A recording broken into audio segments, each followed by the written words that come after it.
Dr. Dewan J. Warmack. This is a time for us to celebrate him and his 5 continuous years of educational, civic, and public service to the St. Louis region and beyond.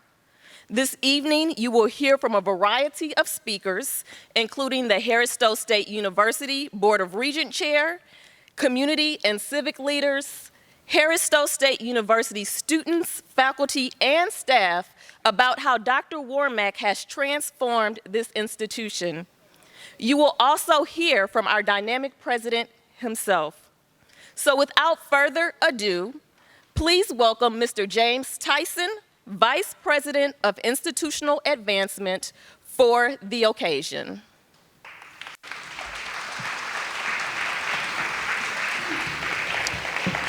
Thank you, Dr. Stewart. It's a great day to be a Hornet.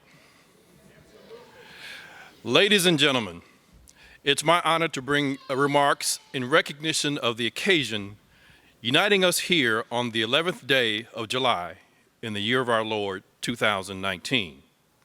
I'm James Tyson, and I serve this great institution as Vice President of Institutional Advancement, with primary responsibility for leading the university's fundraising and alumni relations efforts.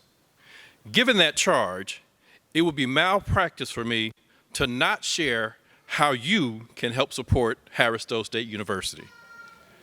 Tonight, we launch our Text to Give program. So rather than asking you to silence your cell phones, I ask you to take them out. Right now. I'll wait.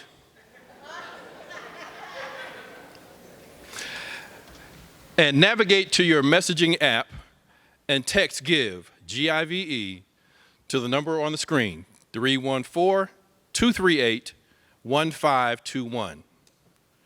All gifts of support will be recognized and will support our unrestricted scholarship fund. And we welcome gifts of any size. Thank you so much. In this life, we face 3 key questions. Who am I? Why am I here? And what is my purpose? Tonight's honoree's life story is well known to many, but for those unfamiliar, some see the polished, finished product. The young university president, now about to embark on his 2nd presidency. The man with earned bachelor's, master's, and doctoral degrees. But he himself will be quick to say, "You see my glory, but you need to know my story." In other words, through many dangers, toils, and snares, he has already come. His success is a living example to us all, and an embodiment of Arthur Ashe's quote, "Start where you are, use what you have, and do what you can." This, I believe, is synonymous with the Harris-Stowe story and what the Harris-Stowe magic is really all about. By way of parable, an intimate spiritual conversation is illustrated in the book of John, chapter 21, when Jesus asked Peter, "Do you love me?" And Peter says, "Yes, Lord, you know I love me. Then feed my sheep." Again, Jesus says, "Do you love me?" And he answers again, "Yes, Lord, you know I love you. Then take care of my sheep." Now, to bring this lesson to bear on today's event, I can envision in my mind's eye the following conversation. "Dewan Warmack, do you love me?" To which he answers, "You know that I love you. Then educate my sheep." And Jesus said again, "Dewan Warmack, do you love me?" "Yes, Lord, you know I love you. Then take care of my sheep. For truly I tell you, when you were young, you dressed yourself and you went where you wanted.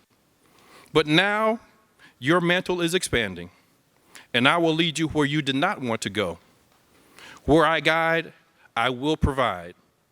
For you walk by faith and not by sight." And always remember, Dr. Warmack, you were born an original, do not live as a copy.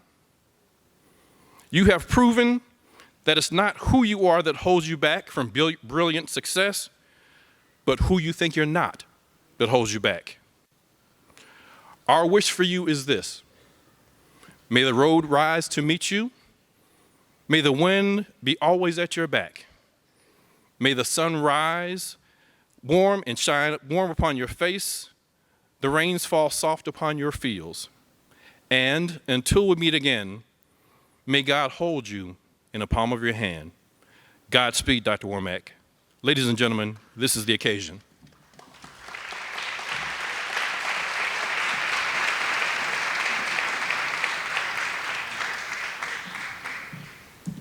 Thank you, Mr. Tyson. Now, please prepare yourself for an intimate conversation with the president. This conversation will be hosted by a St. Louis legend who has worked at a number of local radio and television stations, is a recording artist with Stax Radio, is a member of the National Black Radio Hall of Fame, a communications professor at Webster University and Harris-Stowe, and the curator of the Wolf Jazz Institute at Harris-Stowe. Please welcome Mr. Bernie Hayes.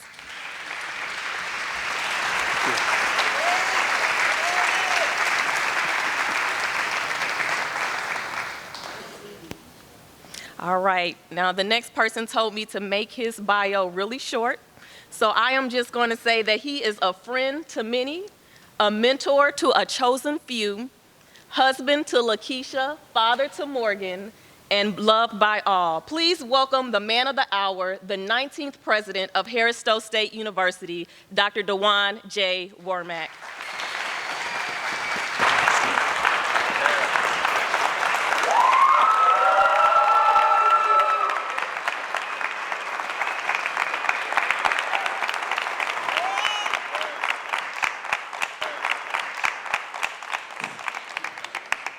I saw the word bow tie, but I know that confused you. You probably wouldn't know the difference between the two. Anyway, it's such a pleasure. We're really going to miss you. Thank you. My first question is, how did a young man from Detroit become the president of Harris-Stowe State University? Well, first off, Mr. Hayes, thank you for all that you have done for the St. Louis region, but also nationally. I am fortunate to sit on this stage with an icon, and if you don't know who Bernie Hayes is, please, please, please study him. A living legend and the work that he's done to open doors for so many individuals in the media, radio industry. So thank you for, first off, doing this, right? Thank you, sir. And so this is a moment that I'll remember for the rest of my life. And thank you for, if you don't know, he's our curator for our Wolf Jazz Institute. And this, when you talk about service, and I know this is not about Bernie Hayes, as you know, as a state institution, we have limited resources. Bernie does it for free. He serves as a curator for our Wolf Jazz Institute and don't charge a dime for that. And so that just tells about commitment to this institution. So thank you, Mr. Hayes, for doing that for multiple years. So to your question, I still ask myself that every day, right? God is so amazing, and God has a way of using just the least of those to do His will, right? You know, nothing about my story illustrates a college president, you know, and so nothing about my upbringing illustrates a college president. But when God has a different plan, it's God's will, you know, and so. I just remember in high school, my college guidance counselor said I wasn't college material, right? And look at God, right? So I'm just thankful. I had a wonderful praying grandmother. I had family that supported me and believed in me and pushed me, and so God saw it fit to use a little hood rat to be a college president, right? Certainly glad you're here. Yeah. Growing up in Detroit, around Southfield, Dearborn, Troy, Hamtramck, driving past the Berry Gordy Empire, you know, listening to the Temptations, the Supremes, Marvin Gaye, Stevie Wonder, listening to Al Perkins and Martha Jean the Queen, Steinberg, and so many others, legends of radio. Were you ever tempted to become a part of the music industry? Yeah, I think every youth or teen growing up in Detroit, because of the amazing history, I think they have some sort of talent to embark into the music industry. So all of those legends, Marvin Gaye, the Temptations, that was a little bit before my time. Mm-hmm. I just remember, just a little bit, right? But I do remember, you know, my mom and my aunts and they're playing cards and eating skins and drinking good cold beer, and it was playing, right? The music was jamming all the time, and so no, what I thought I could be a rapper and spit hot fire, and have, and folks who know me, you know, like my life goal once I retire from this deal, I want to be a DJ. You didn't know that, right? And so I'm gonna spin records. I'm gonna when that happened. And so I couldn't dance. I have 2 left feet, so I can't dance. You know. And so I tried rapping, but nothing would form. None of my words would form. And tried to sing, and I was booed out of talent. So music just really wasn't my gift. But I tried it. But I can spin some records. So I'm gonna DJ a wedding reception. So anybody have a wedding reception rehearsal dinner? I'm very descriptive, right? Because I have about an hour playlist to play. And so if you're looking for somebody to do it, sign me up. That's great. That's great. You know, you mentioned God, and I know you're a member of Shalom City of Peace, Reverend Freddie Clark. Does he have, or his sermons, his talks, have any impact on you, and did they have any impact on your decisions? Oh, yes, and still does. Pastor Freddie Clark, I make no crumbs about it, is my spiritual father here, who is a person who I trust. I just remember when I first arrived and we went to visit his church. Where's my wife? We went to visit the church, and he said to me very clearly, if this is a church you decide to join, I'm not expecting anything from you, right? I don't want people to know that you're here. I just want you to get the word and be fed. So if I don't make church on Sunday and get Freddie Clark's word, I'm in trouble, right? You know, that is when I'm refilled. That's where I'm rejuvenated. That's where I get my energy from the word that's there. So he's an amazing man of God, and he's anointed in a special way that he accepts me for me as well, right? You know, and so I think that is so clear, and that's what our church environment creates at Shalom City of Peace, and the work that happens there, and how he's transforming not just our church community, but also the surrounding community as well. So yeah, he has a major impact on me, and I can talk about him all day long. I can imagine. It's great. Well, how did you feel it's time now to move on to Shafelin University? Why is now the time? And that's a tough question. I wish you would gave me that one in advance. It's never the right time, you know. I was not in the job search market. I was not looking for a job. This has become my family, so I was happy here. Harris-Stowe has been amazing to me, the St. Louis community, and so when we were called, you know, going to Orangeburg, South Carolina, is not a destination of choice, right? So I'm like, no one just signs up to go to Orangeburg, South Carolina. Well, I wouldn't.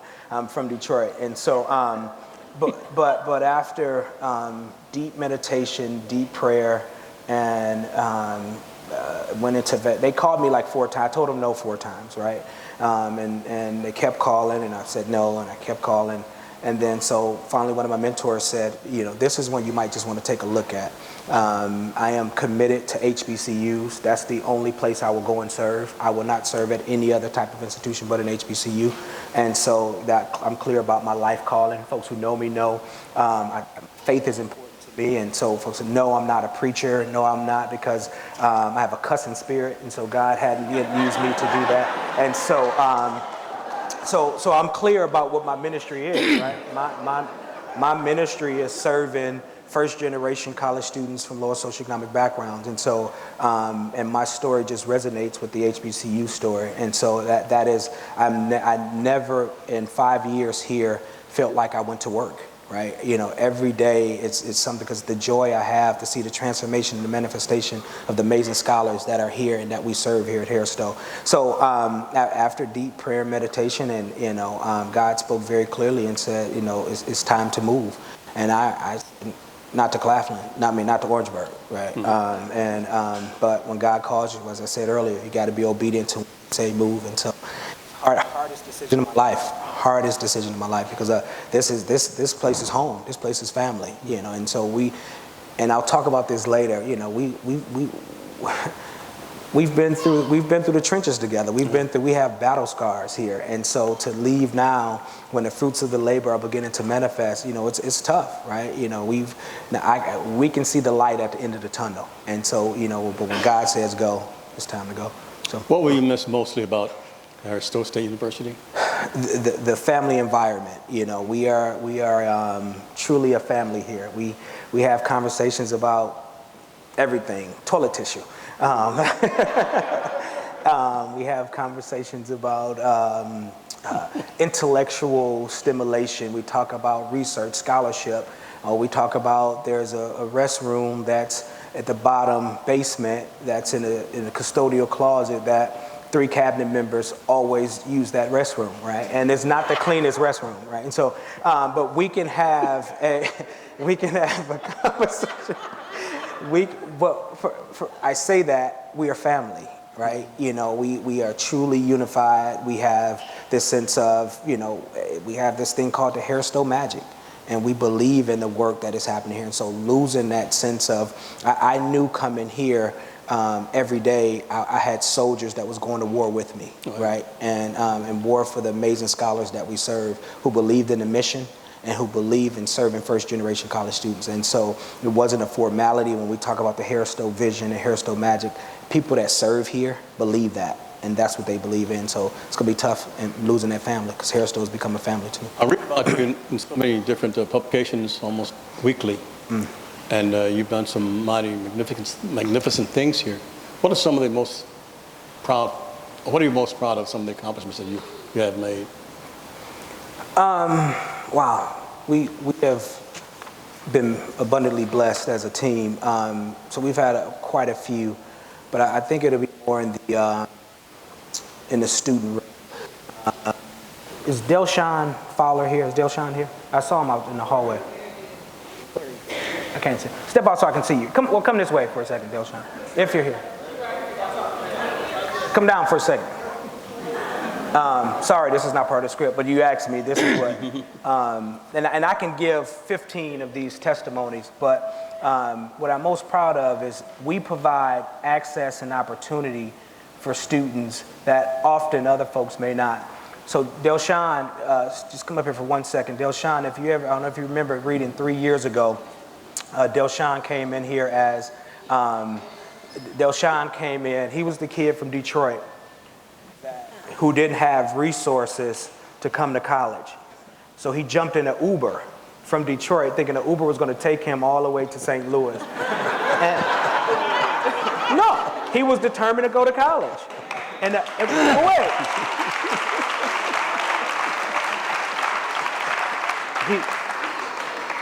The Uber cut him off in Columbus, Ohio. Yeah, the Uber cut him off in Columbus, Ohio.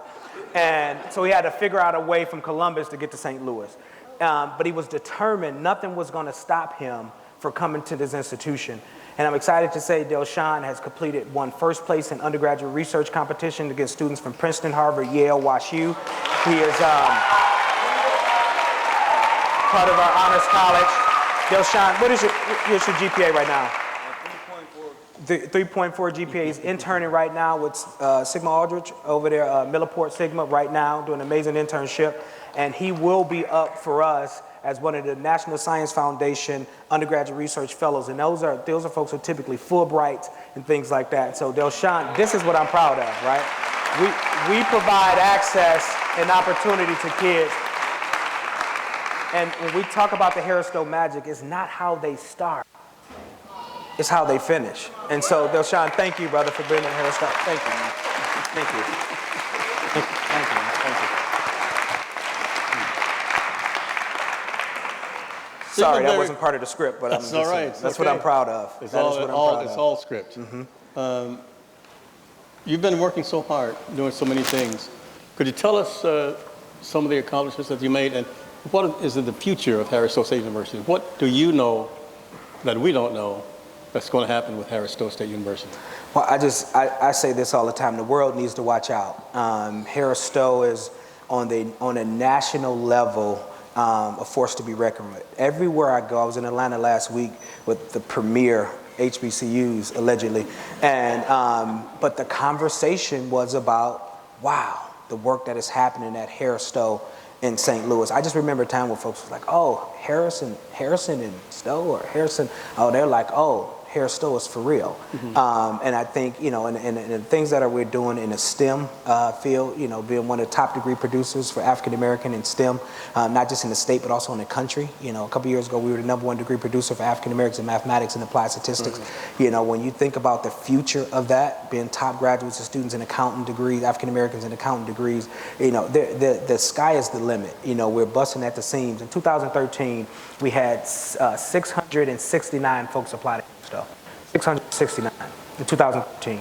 This year, we have over 7,000 applications.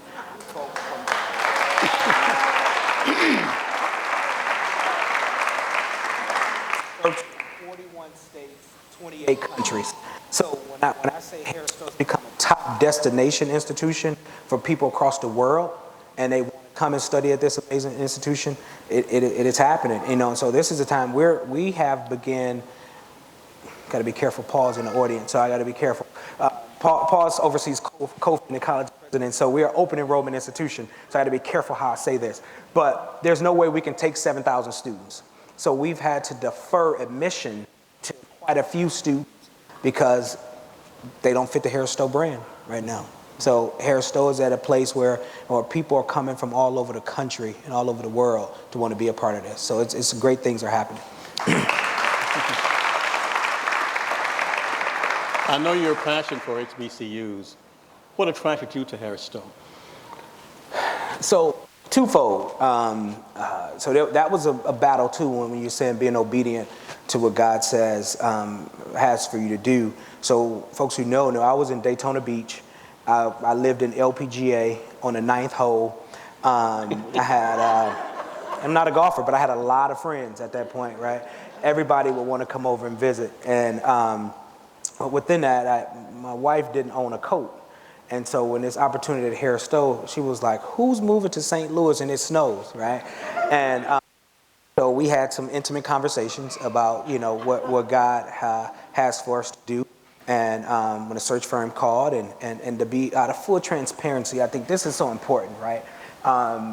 We've been blessed here, and I continue to go about, you know, for me, my whole life I've been an underdog, right? I've had to grind, fight for every single thing that I've had. Nothing was ever given to me. And so within that context, I wasn't the first choice for Harris-Stowe presidency, okay? I was in the no pile, right? Seriously, right? And things happened, and fortunately that I was able to rise to the top. But when you say what God has for you is for you, right? And so, I don't think I was in the know because they didn't know me, you know. And so, but when an opportunity happens, so Brandon, to your question, you know, when God opens a door, and you have to just be ready to walk through it. And so, coming to Harris-Stowe has been life changing for me. You know, we was able to come over. My wife bought quite a few coats, and being able to build on a legacy. And the second piece is this: I knew about Harris-Stowe years ago, right? I went through William Harvey, Bill Harvey at Hampton is sort of like the icon of college presidents. He's been there 42 years now at Hampton. He has this thing called On the Road to Presidency. And anybody who's interested in being a college president at HBCU, that's sort of like going to kiss the ring if you get accepted to go through that program. So about 8 years ago, I went through that program. And part of the program, you have to do a research project. And they assign you an institution, an HBCU. I was assigned to Harris-Stowe State University. And so I had done all of this research on, I think I just saw Dr. Givens. Dr. Givens, please stand for a second. There he is. A living legend as well.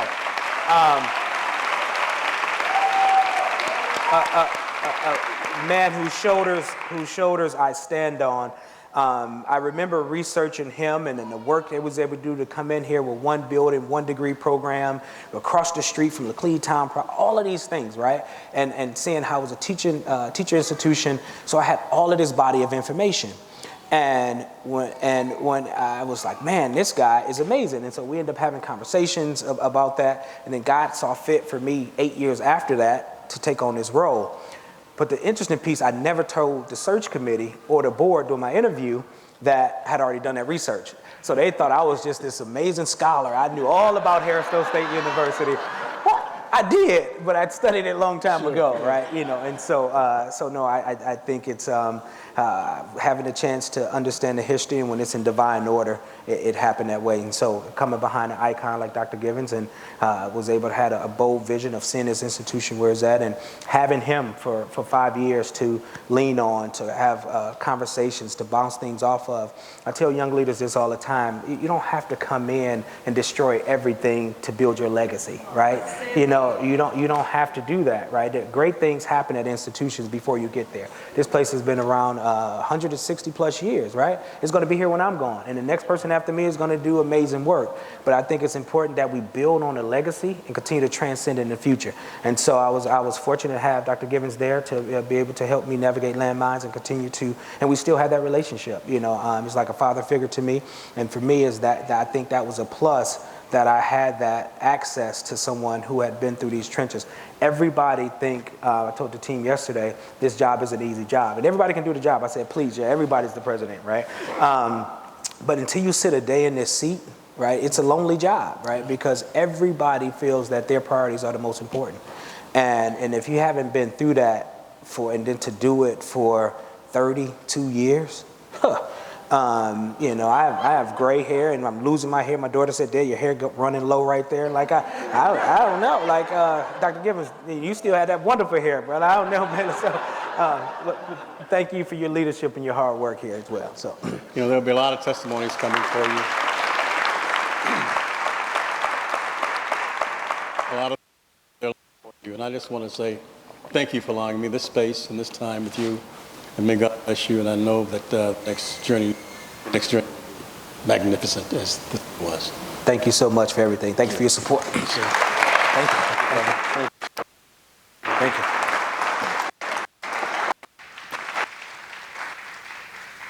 The next part of our program calls for remarks. We have pre-selected a few individuals who will extend remarks on behalf of the community. They have each been asked to be brief, and we're going to ask them to enter the stage through stage right, over here to my right. We will begin with Attorney Ronald Norwood, Chairman of the Harris-Stowe State University Board of Regents, who will be followed by Ms. Samantha Williams, who will bring remarks on behalf of U.S. Congressman William Lacey Clay. Chairman Norwood. Thank you, Dr. Stewart. Good evening. My name is Ron Norwood, and on behalf of the Board of Regents of Harris-Stowe State University, welcome. This, obviously, for us as board members, faculty, staff, students, it's a bittersweet honor, but a wonderful privilege to appear today to bid farewell to Dr. Deron J. Warmack. Dr. Warmack and I, we have been, I guess I became board chair in 2015, and since then he and I have gotten a lot more intimate, not in the way some people might think, but we spent a lot of time together, and we've had a lot of conversations about a lot of different things. And so when I got the word that he was transitioning, it hit me hard.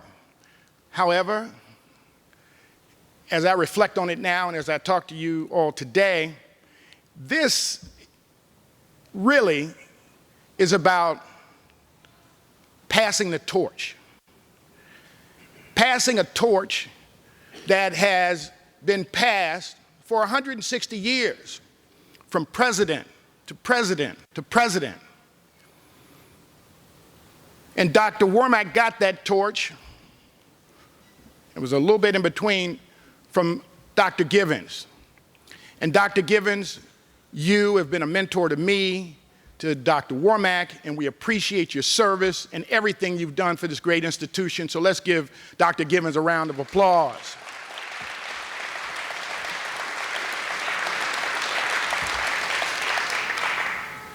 When Dr. Warmack received that torch, it was a finely lit torch based on individuals like Dr. Givens.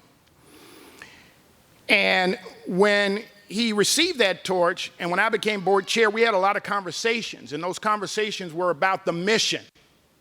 And he talked about that mission on stage today, the mission. And he's been committed and dedicated to that mission. And I'm going to talk a little bit about what that mission has accomplished. And of course, the mission isn't accomplished, but the mission that he has accomplished in the 5 short years that he has been president of Harris-Stowe State University. And I don't have enough time or enough words to cover every single thing that's happened in a transformational way at Harris-Stowe State University under the realm of Dr. Warmack and his team, and the value team, and the work and the effort that they've done. But I want to try to touch on some of those, because this is not the kind of stuff that you read in the newspaper. This is not the kind of stuff you hear about when you hear about Harris-Stowe State University. So we're here today, and we're going to talk about some of those achievements, some of those accomplishments. And the first one I'll talk about is easy. I call it the bling accomplishment. And I meant to wear my bling in the form of the 2 championship rings that have been acquired in the 5 years by this basketball team here. So let's give a round of applause for those accomplishments, to those students, to those coaches, to this institution. But there's more. Dr. Warmack, as his team knows, he's a data-driven individual. So let's look at the data. Let's talk about the data. And let's start with recruitment. In the last 5 years, there has been new student enrollment increases for first-time freshmen and transfers of 81%. There's been an overall enrollment increase of 34%. New freshmen increased from 2014 to 2018 at 126%. There's been a 20% international student increase and a whopping 312% increase in out-of-state student enrollment at Harris-Stowe State University. 5 years. Retention, 19% increase as it relates to first-time, full-time freshmen. Harris-Stowe degree production has increased at a rate of 48.5%. And in this year, 2019, we graduated 196 individuals, which is a record in degree production at Harris-Stowe State University. Let's talk about the money. What do you say, show me the money? Okay, let's show you the money. $10.1 million in National Science Foundation grant awards over this 5-year time frame. 123% increase in external grants. A 681% increase in contributions through the foundation. Corporate partners, Wells Fargo, Enterprise, Emerson, Verizon, Worldwide Technology, Alpha Kappa Alpha Educational Advancement Foundation. Money coming in because of the work of Dr. Warmack and his team of dedicated individuals. Renovations, 90,000 square feet, including the Dr. Jawan J. Warmack Conference Center. I don't know if you've seen it, but it's a gem. The Wells Fargo Finance Center, the Urban Sustainability Research Greenhouse. Contributions from Emerson allowed us to have what we now call the Board of Regents Gymnasium. The weight room has been renovated in a way you have to see the before and after. It was absolutely amazing. Home and visitor team locker rooms, those sorts of things. In the marketing area, thanks to the work of Dr. Stewart, we've expanded our electronic footprint. 9,234 social media followers, 8,446 print broadcasts, web stories, and over 1.6 million total impressions through that marketing strategy. 5 years. And lastly, Harris-Stowe State University in 2014 had 14 degree programs. And since that time, we have increased to 59 degree and certification programs at this fine institution. And the question is, how? How do you do that at a time when state funding is going down, at a time when you get this negative press about this fine institution? How does that happen? Well, it happens because of leadership. It happens because of dedicated team members. It happens because of faculty who have been here for decades, committed to advancing this institution and the students that we serve in this institution. That's how it happens. It's bigger than money. It's bigger than politics. It is about commitment and heart and dedication and spirit, which is what we have here at Harris-Stowe State University.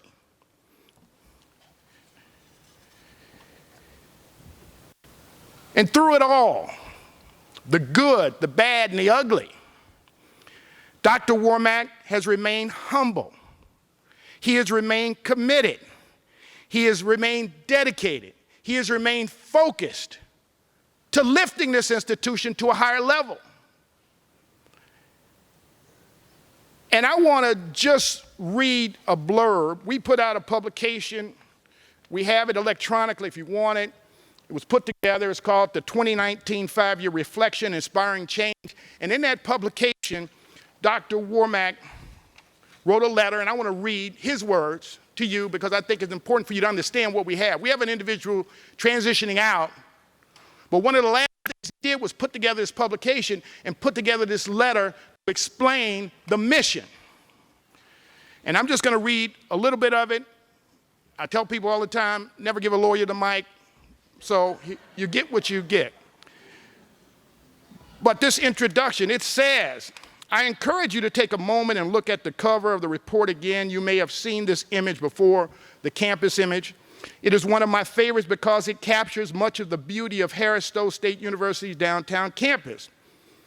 What it doesn't capture, though, is the amount of change that has happened at Harris-Stowe State University over the last 5 years.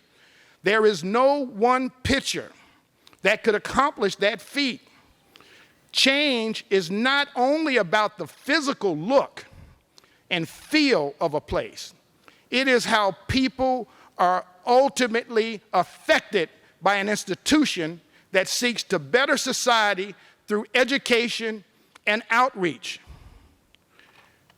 This is the kind of individual we're losing. However, we as board members, we know that we have team members who will step up and fill that mantle.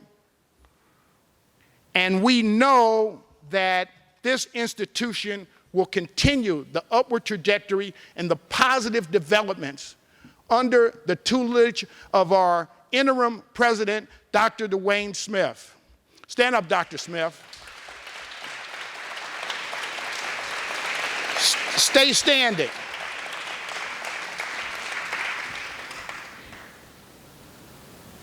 This is a team effort. Dr. Smith has been a part of that team, a valued part of that team. All of that information, all of this data, all of these statistics, he is lockstep with Dr. Warmack and achieving those goals. And so we feel very comfortable that Dr. Smith is going to continue. He's going to grab that torch that's been passed on for 160 years, and he is going to lead us to the next level of this higher education promised land, and we're very confident of that. Thank you very much, Dr. Smith.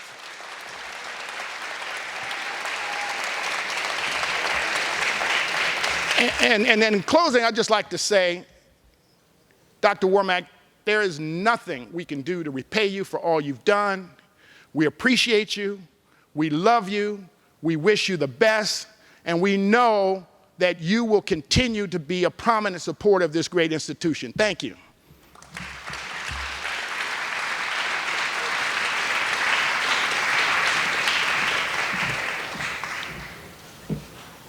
Good evening, everyone. I'm Samantha Williams. I'm here on behalf of Congressman William Lacey Clay. He sends his regards. He's stuck in D.C. fighting the good fight for us. So we would love, on behalf of Congressman Clay, to proclaim, we have a proclamation for Dr. Warmack. It's a proclamation designating July 11th, 2019 as Dr. Dewan J. Warmack Day. Whereas Dr. Warmack has been kind enough to share his gifts with St. Louis, Missouri, and whereas Dr. Warmack's stellar performance has benefited many in the city of St. Louis, the St. Louis County as Harris-Stowe's president, be it resolved that July 11th, 2019 shall be declared Dr. Dewan J. Warmack in the 1st Congressional District in Missouri. So today is your day. Thank you.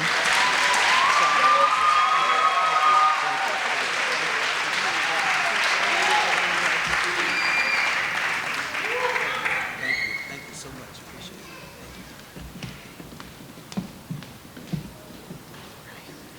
Thank you, Chairman Norwood and Ms. Williams. Ms. Williams, please give the Congressman our regards. Next, we have a true champion for Harris-Stowe. She was instrumental in passing Senate Bill 334, enabling Harris-Stowe to offer graduate programs. Please welcome State Senator Jamila Nasheed.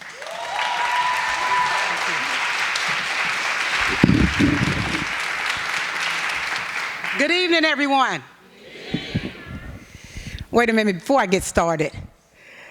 If you are a hornet in the house, make some noise. Yeah, that's what we like. We like that college spirit. For those that are not familiar with who I am Senator Jamila Nasheed, and I represent the city of St. Louis, half of the city of St. Louis in the Missouri State Senate. I am extremely honored to be here today to pay tribute to my good friend and my brother.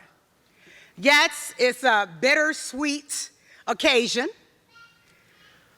but today we have the opportunity to move fast and furious. We are here today to say our farewells to a man who has done so much for this institution. President Warmack has been an incredible leader, a leader who has advocated for this institution in the way that I have never seen before, not taking nothing away from the previous. Dr. Warmack, for the past 5 years, President Warmack has strived to fulfill the university motto, and that's inspiring change. Let me just say this. He has truly, truly delivered. Under his leadership, the university has become the fastest growing university. Now, let me repeat that. The fastest growing university in the state of Missouri.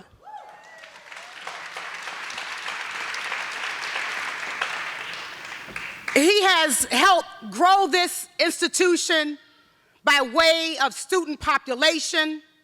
He worked to attract students throughout this country, here at Harris-Stowe University. Hey, they're coming from afar. And I'm so elated to see that happening.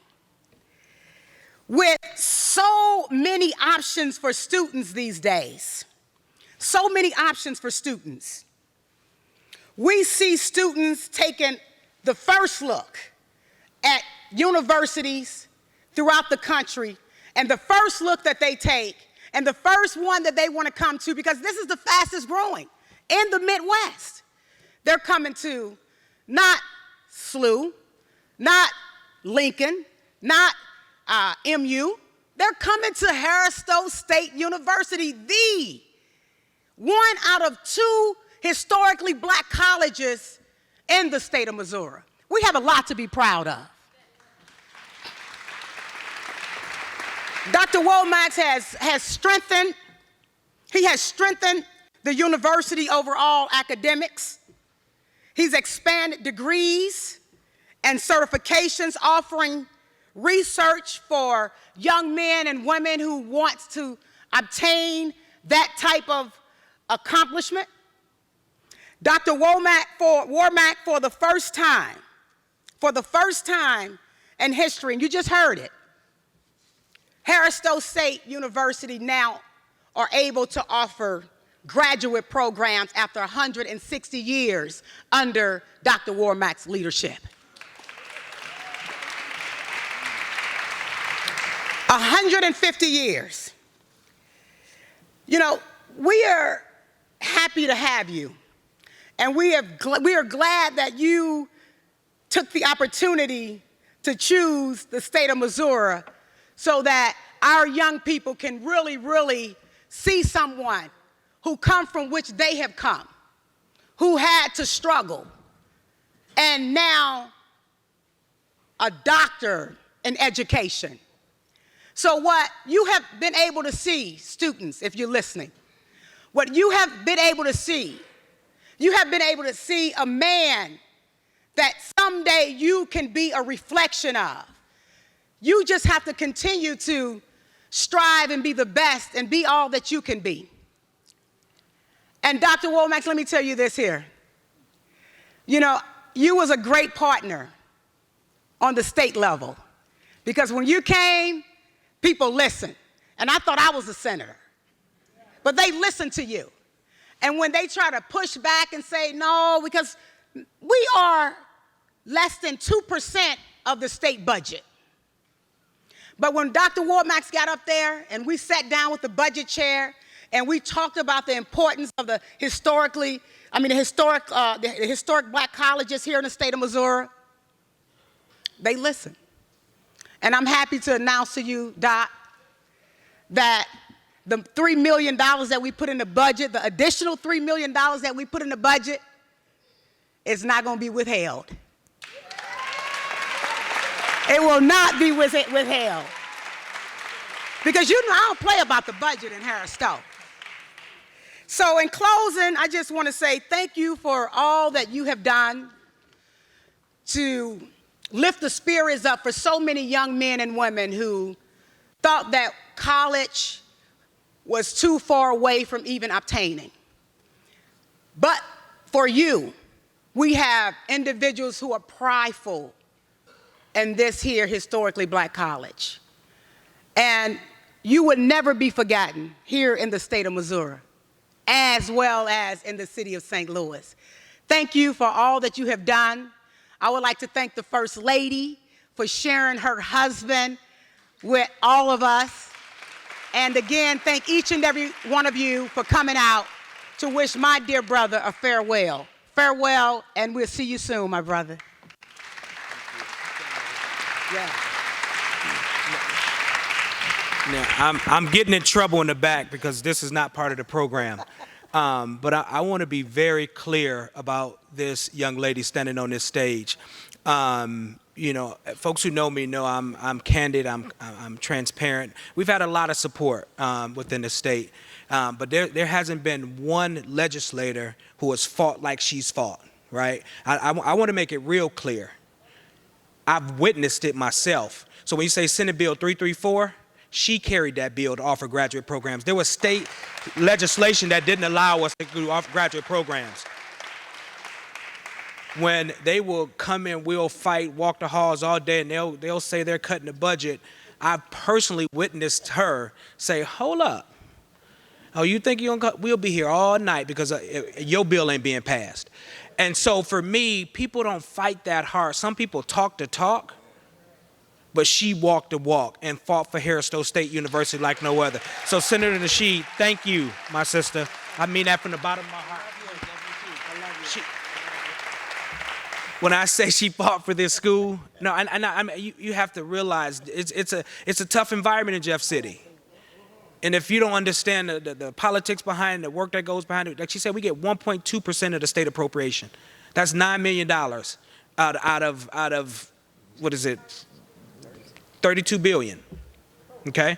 And so when you're fighting, when they're cutting 250,000, when they're cutting 50,000 out of a $32 billion budget, but that impacts us like crazy. We have the lowest tuition structure.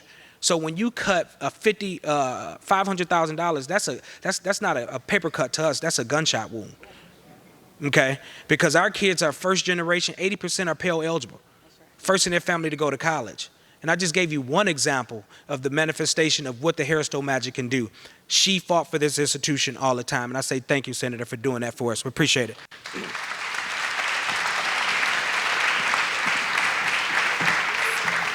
Thank you, Senator Nasheed. Governor Parsons was not able to join us this evening. However, he did send remarks, and they will be read by our Associate Provost, Dr. LaTanya Collins-Smith.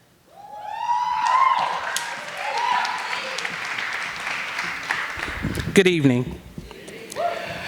Michael L. Parson, Governor, State of Missouri, July 5th, 2019. Dear President Dewan Warmack, it is my honor to commend you for your service to the state of Missouri and congratulate you on your new position as president of Claflin University in Orangeburg, South Carolina. Your years of leadership at Harris-Stowe State University and in your community are to be applauded. Under your exemplary leadership, Harris-Stowe witnessed an institutional transformation which is unparalleled in its 162-year history. In the last 5 years, you have driven key advancements at Harris-Stowe and across public higher education in Missouri. Furthermore, the Harris-Stowe student profile has grown stronger, representing 37 states and 17 countries. These accomplishments are indeed worthy of celebration. Again, congratulations on your success thus far, and I wish you the best of luck as you continue your career at Claflin University. Sincerely, Michael L. Parson, Governor of the State of Missouri.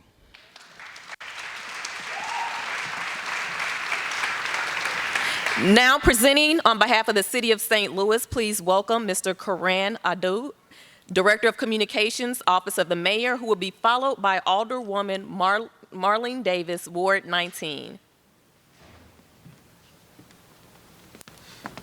Good evening. I'm Karan Addo. I work for the mayor. Unfortunately, the mayor wasn't able to make it here tonight, but she thought it was important that her office was represented to celebrate the accomplishments of Dr. Warmack. Dr. Warmack, congratulations. You've done so much. Harris-Stowe is part of the fabric of the city, and we thank you for all that you did. I'm going to read a few words that the mayor had for you. And whereas Dr. Warmack began his career in higher education more than 20 years ago, where he accumulated progressive experience at 5 distinct higher education institutions, and whereas at the time of his appointment to Harris-Stowe in 2014, he was the youngest serving president of a 4-year institution in the nation. And whereas Dr. Warmack is known throughout the state as an exemplary leader in public education, and under his leadership, Harris-Stowe witnessed its greatest gains in student enrollment in decades. Degree offerings increased from 14 to now more than 50 academic programs, and external grant funding increased to nearly $24 million. And Dr. Warmack's success at Harris-Stowe has captured national acclaim, and he has served public education through active memberships and leadership roles in a number of organizations. And whereas I extend my thanks and appreciation to Dr. Warmack for all he has done and continues to do in the field of public education, and I wish him all the best in the next stage of his life. Now therefore, Lyda Crewson, Mayor of the City of St. Louis, hereby proclaims July 11, 2019 as Dr. Dewan J. Warmack Day in the City of St. Louis.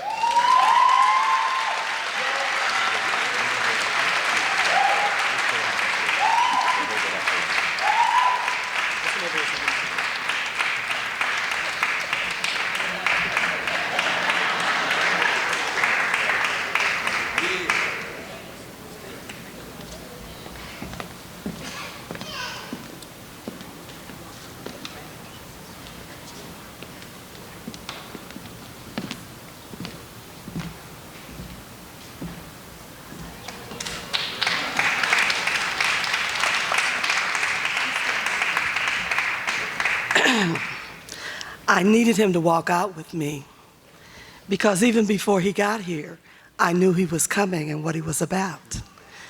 I'm one of the few people in town that if there's something that needs to be known, connected, or corrected,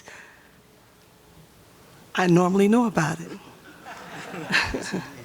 And so I knew that this young man was being talked about and would more than likely be selected to come here and take the reins and move on in a footprint that was very strong, that he had the ability to take all the energy he had. And many days I think about you, and he knows I may text him in the clear blue sky. I will call you. I will call you on the carpet. I will talk to you like your mama. Okay? So true. Okay. But when I think about you when I'm chuckling, I think about you like Spider-Man. You know how Spider-Man will cling on and it looks like it's impossible for him to make it to the top, but he won't give up and he'll flip it around another way or land another different way? That's you. He is so determined. He has accomplished so much. And I say that he is illuminating all the time because, you know, he has his own spotlight that follows him. So you've got to pay attention when he arrives because there he is with all that he has prepared before he got there. And see, that's important too. I want young people to understand that you have to be present and prepared. That's a critical point. And I share that with many of them because they don't want to be prepared, but they sure want to be present. Okay? So I know that he was prepared, and I've talked to him over the years, and we appreciate everything that you have done for this city and everything that you have done for Harris-Stowe, because you came during a time when there were a lot of young men taking over large leadership roles, and you know the class you're in. And so it was exciting to see all the new energy and the ways that you all had the ability to communicate with us and how we all embraced you because we knew that you were going to do the right thing and it was going to be the best thing. So what I want to share with you today is I've been in a mountain of different kinds of crises with the city in the last few weeks, but I want you to know that you shall be honored by the Board of Aldermen, and we will most definitely have you in our archives.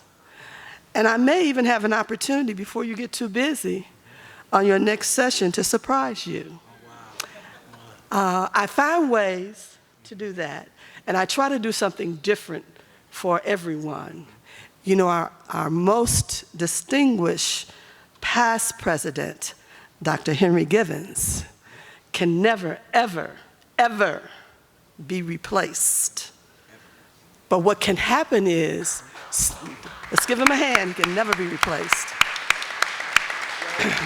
But what can happen is that there can be an addition to what he has already done.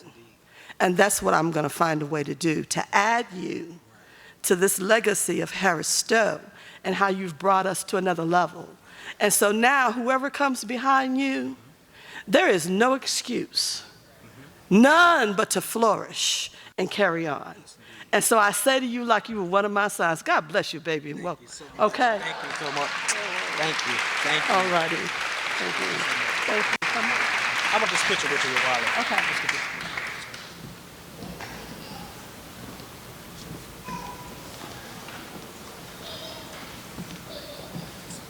Thank you, Alderwoman Davis.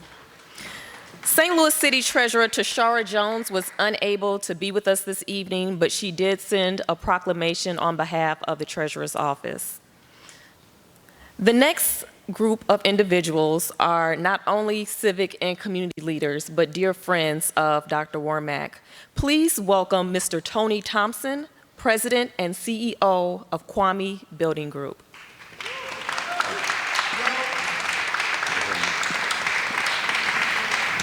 Thank you. Well, first of all, I didn't prepare any remarks because he is a friend, but more importantly, I want to say hello to Dr. Givens. How are you today?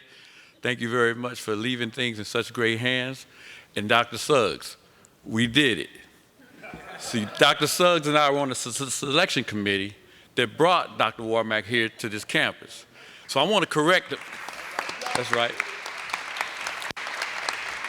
I want to correct Dr. Warmack on one thing he said earlier when he said he was in the no pile. Okay. the initial selection, when we went through it, your name never came up. When his name came up, Dr. Suggs and I said, that's it. We didn't even look any further. When he came to that interview, we didn't even go any further. And I'm here to say that I'm pleased to have been a part of that, because you have done everything that you said you were going to do during that interview. You were data-driven, as they pointed out. You talked about the data. You talked about the things. You came with statistics about the university, and you told us exactly how you would do the things that you have done to increase the numbers. And that's what was most impressive about your interview and watching you grow here at this institution. Ralph Waldo Emerson said, the imitator dooms himself to hopeless mediocrity.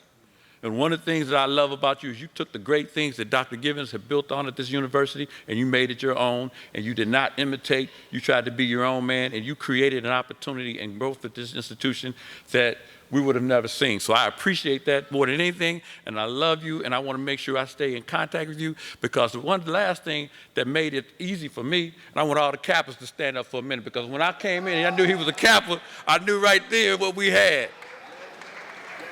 So thank you from the brothers of Kappa Alpha Psi, and congratulations and good luck to you, brother.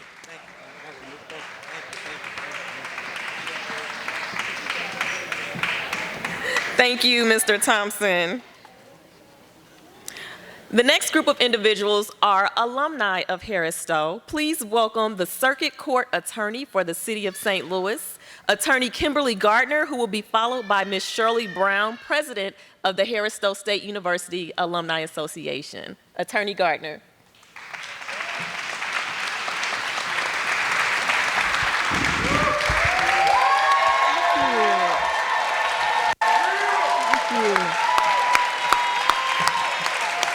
Thank you. Thank you. Thank you, everybody. This is Harris-Stowe magic right here. This is an alumni. Yes, Harris-Stowe. Yes, indeed. I want to thank everybody here, but this is a wonderful occasion because, you know, I love Harris-Stowe. Harris-Stowe made me who I am. You know, I came to Harris-Stowe as a single mom from North City who basically was kicked out of a couple schools, and I needed an opportunity, and Harris-Stowe was that only opportunity because no one wanted Kim Gardner. No one saw Kim Gardner's potential, and Kim Gardner did not see her potential. So I just want to say to all the professors, I see Dr. Zachary, who actually gave me an opportunity to finish up in the healthcare administration program. I was the first graduate, I think, of the healthcare administration program of Harris-Stowe. So thank you, I appreciate her, and all the other professors, and I want to say I appreciate you, and Dr. Gibbons, of course, he was my president, gave me an opportunity to thrive at Harris-Stowe State College when I was there. It was a college, you know. But this is a humbling experience because, you know, when you are the circuit attorney for the city of St. Louis and you deal with people going into the criminal justice system, one of the things that you see and you hear is the broken systems. And we have to deal with the broken systems. And when you look at one of the causes, the root causes of crime, it's the lack of education, the lack of opportunity. And I will forever be indebted to this school. You know, when I first met Dr. Warmack, I was a state representative of the 77th district. And you know, when you meet different presidents of schools, they have this kind of aura about them that they're better than everybody. But when I met, you know, everybody's like this young, you know, dynamic, you know, Dr. Womack from Harris-Stowe, you know, he wants to meet you. And I'm like, what? Harris-Stowe wants to meet me? Okay.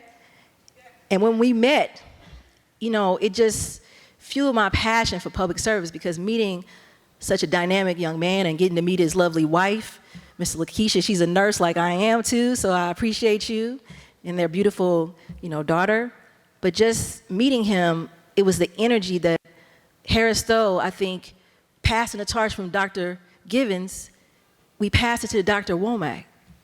And he was talking about some of the issues and the challenges, and I was listening to him, and I'm like, you know, they're the most underfunded university, well, college at the time, And actually, they won program degrees, and they had laws on the books that they could not act as a college or university. And so, you know, being an alumnus, I got together with Dr. Warmack and I met Dr. Smith, and we started to brainstorm. We started saying, how can we get Harris-Stowe to act like a university? So I basically draft legislation, working with Senator Nasheed. I think she was a little bit, you know, she didn't give herself enough credit because she was the one that was humble enough to listen to me, a state legislator, as a senator, and said, I'll carry the bill and I'm gonna go all the way. She's the reason why we are a university today. So give it up for Senator Nasheed.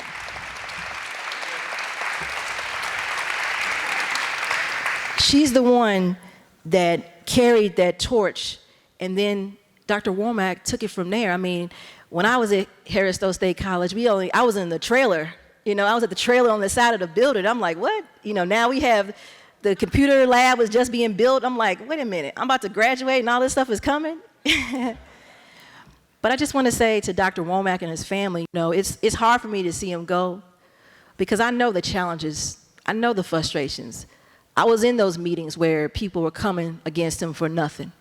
I was in those meetings where they were saying Harris-Stowe is an open university and we need to make sure we close this open university because we don't need an institution like this. I was in those meetings where he's like MacGyver. He has to, you know, make it happen with no money. I was in those meetings where they discount the students that come from these universities, but I tell people, and I tell people every day, if it wasn't for Harris-Stowe, I would not be the person you see. But for Harris-Stowe, that would not allow for me to go and get my law degree. That would not allow for me to get my Master's of Science of Nursing. But for Harris-Stowe, that was the start for me. And that's why when they talk about supporting Harris-Stowe, it's not just talking about supporting in an internship. I hire people from Harris-Stowe in my office, regardless of whether they have a law degree or not, because I believe in the students from Harris-Stowe because they are just like me. I give them opportunities, not just a pat on the back and, oh, it's a good internship. I'm not saying an internship is not important, but we have to start hiring these students and making sure they are the leaders of the future. And Dr. Warmack and his family, I just want to say that I appreciate you because you inspire me. Because Dr. Warmack is a president that I saw him talking to these young people, talking about their problems, showing that he's not just about his title or his degrees or his accolades. He's actually on the ground, and he was that student, that F student that somebody said, you can't do this. He was that student that people turned away and said, you're not good enough. And he is that student that we, as our community in the St. Louis city, have to protect this university because when we see the crime and destruction in our community, there's no lost people. There's no throwaway people. And Harris-Stowe builds character, gives kids opportunities. It instills, you know, work ethic, and it gives people opportunities and chances that they would not have. So I love this university. I love Dr. Warmack and his wife, Lakeisha, and his daughter, Morgan. I'm gonna miss you guys. Keep in touch. My husband lives in South Carolina, so we're gonna invite you to our home in South Carolina and see a Clemson University game. Go Clemson Tigers. Not Missouri Tigers, no, I'm just joking. But I thank you, Dr. Warmack, and I salute you to a job well done. Thank you so much. Thank you so much. Thank you. Stand right here for a second. Once again, off script again, but I'd be remiss if I didn't say how much I appreciate this young lady. From time as a state rep, it won't be walking the halls there, ensuring Harris-Stowe had what it needed. And once again, you can judge a person by where they spend their resources. So when Kim Gartner was deciding where her daughter was going to go to school, she decided to send her daughter to Harris-Stowe, and her daughter didn't receive any federal financial aid. She wrote the check. So when people talk the talk, people put their money where their mouth is. And so, Representative Gartner, thank you, not just saying that you're a graduate of Harris-Stowe and you love Harris-Stowe, you put your resources there and send your own child, your own precious jewel of your family to this institution. So thank you for always fighting for this institution. And DeJuan Warmack, this is not a Harris-Stowe State University statement. DeJuan Warmack will always have your back, my sister. Appreciate that.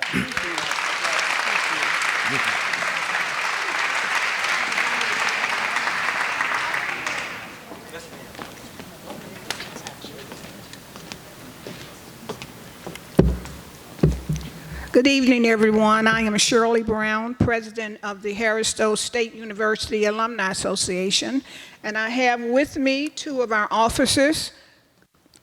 Khalifa Gray is treasurer of the association. Now I'm gonna forget your name. Sarah Archibald. I don't know how I'm gonna forget her name, but Sarah Archibald, she's our recording secretary, our corresponding secretary. But I asked the two of them to join me in this presentation. And I would like to also ask if there are any students in the room who attend Harris-Stowe, and if there are any other alumni in the room. Will you please stand at this time?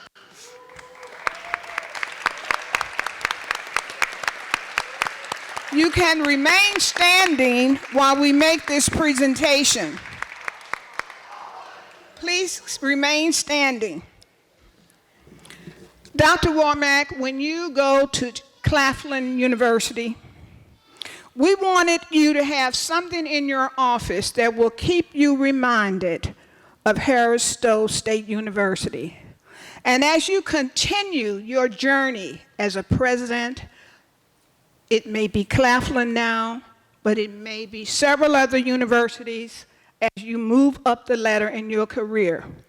But we want you to always remember, and we will remember, that it started at Harris-Stowe State University, where Dr. Warmack served as the first president in his career. So I want to read and present to you this leadership award, and it says, "Thank you, Dr. Dewan Warmack, 19th President, Harris-Stowe State University, 2014 to 2019.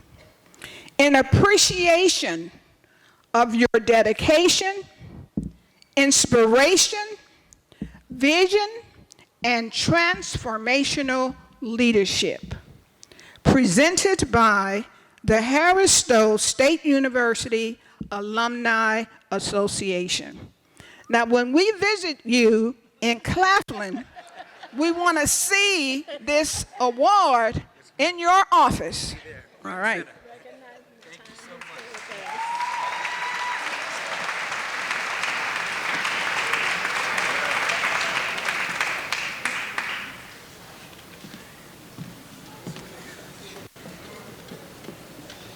Thank you, Attorney Gartner and the Harris-Stowe State University Alumni Association.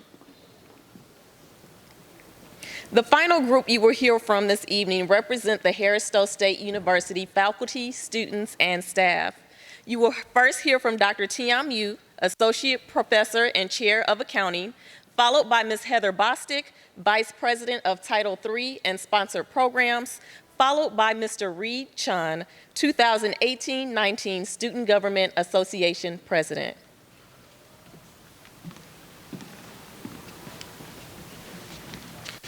Thank you, Dr. Stewart. Good evening, ladies and gentlemen. It is a great occasion to be here with you. It's a great occasion to be here with you. And it's a kind of diabolic situation, too. Personally, I feel like crying because a friend is leaving. However, I'm happy because a good man is advancing in life.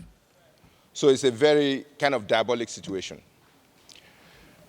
But, all in all, we have to give thanks to the Almighty God, no matter what happens. And like one elderly person told me today, he said, everything happens for a reason. Because Dr. Dewan Warmack came to Harris-Stowe and provided us water when we were thirsty. We were thirsty for water. Dr. Warmack provided water to us. So today, I'm going to give a farewell to a friend. Not just my friend, but a friend of the faculty. Our dear 19th president, you were different because you took your job as a missionary work. You energetically serve as the servant leader that everybody talks about. You are the real servant leader. You converted many skeptical people to believe in your leadership. And you make them believe in a great university too. We had peace during your term. Dr. Warmack, you talk and walk the talk. You made this university student-driven, student-focused, and you made everybody proud of being a Hornet.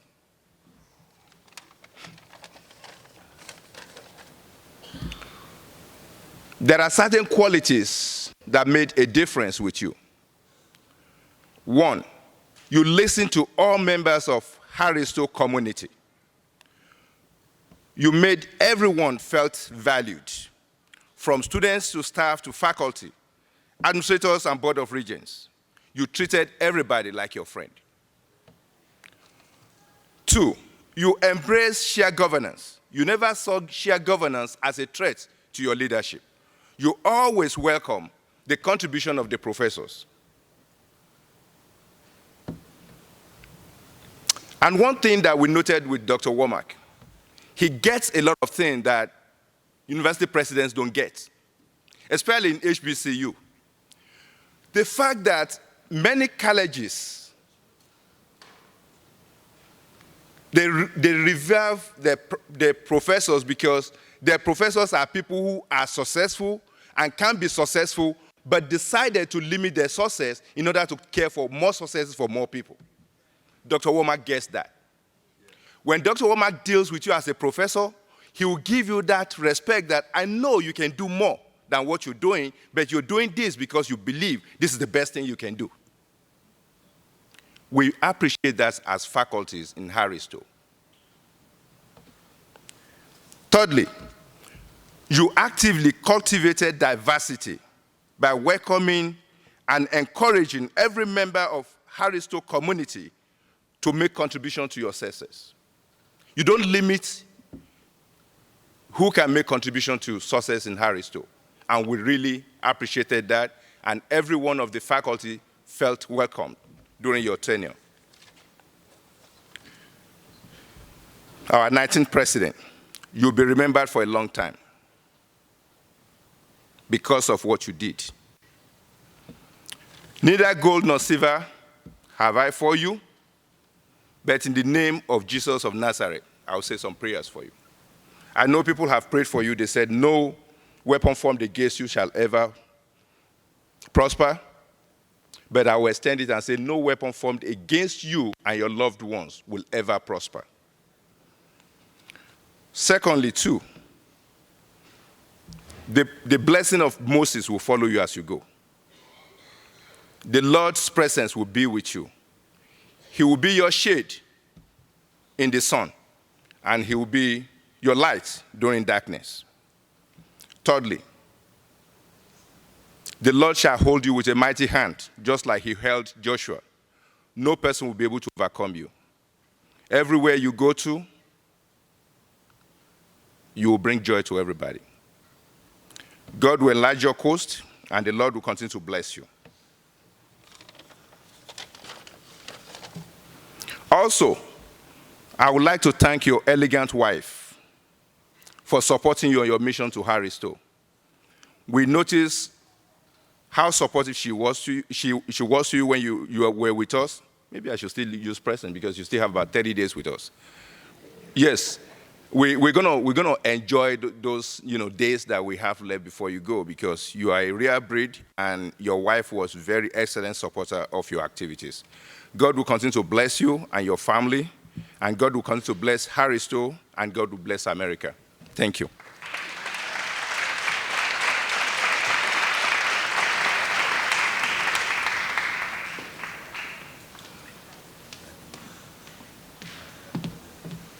Good evening.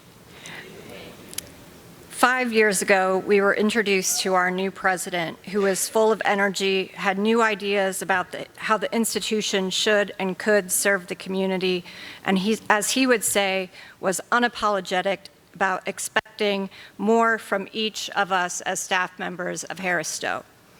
And over those 5 years, we've experienced tremendous growth in our enrollment. We have worked together to increase retention of our students and have witnessed historic numbers of graduates walking across the stage at commencement. Dr. Warmack, thank you for helping all of us to see how impactful this great institution could be and will continue to be into the future. I also want to thank Mrs. Warmack and Morgan for supporting Dr. Warmack and the institution during your time with us. You have allowed us to benefit from his talents and hard work, even though that meant that he was giving up time that he could be with you. But supporting him was not your only way of showing us how much your entire family was dedicated to Harris-Stowe. Both of you have devoted countless hours of your time to this institution, attending events, representing the institution, and being our #1 cheerleaders. So thank you. In closing, Dr. Warmack, thank you for inspiring us. Thank you for daring us to think differently and to see opportunities instead of challenges. You have set a plan in motion that to positively impact Harris-Stowe and the community for many years into the future. And know that your vision is now our vision, and we will do our very best to ensure that we meet your expectations for continued excellence and will not let you down. It has been a pleasure working for you and with you. Thank you.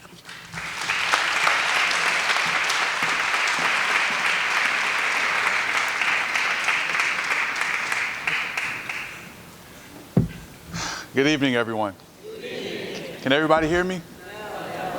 Okay. That's what it is. For those who don't know, I am the 2018-2019 Student Government Association President of this illustrious Harris-Stowe State University.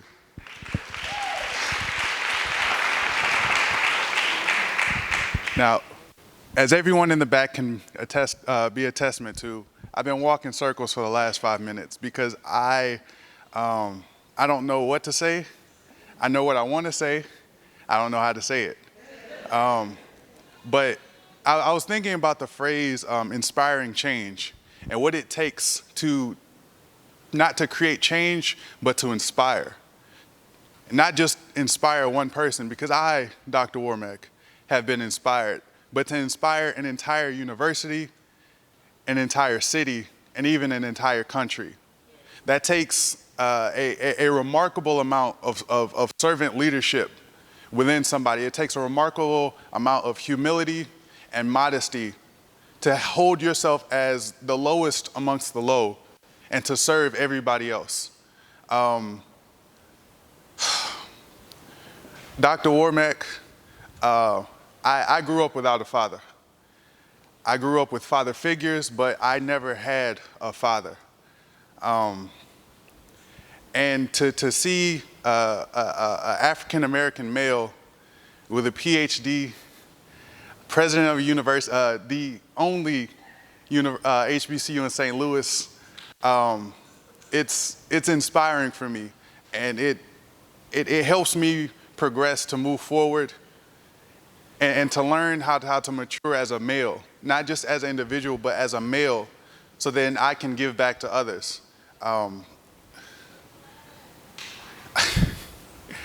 I appreciate you, Dr. Warmack. I know the students appreciate you. I'm supposed to say this on behalf of the students, being kind of selfish right now. But I know the students appreciate you. I appreciate you. And it's bittersweet. At first, I was frustrated because I was like, somebody else is leaving this university. But as the only thing he had to say was, I was called. God called me to another place. And I refuse to argue with that because the work he's done here has already been magnificent. And who am I not to appreciate the work he's done so far? I'm not going to be long, so I appreciate your time. Dr. Warmack, I appreciate you also, and that's all I have.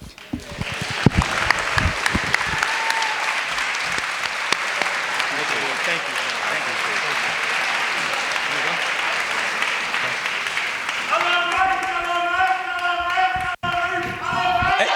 HSSU.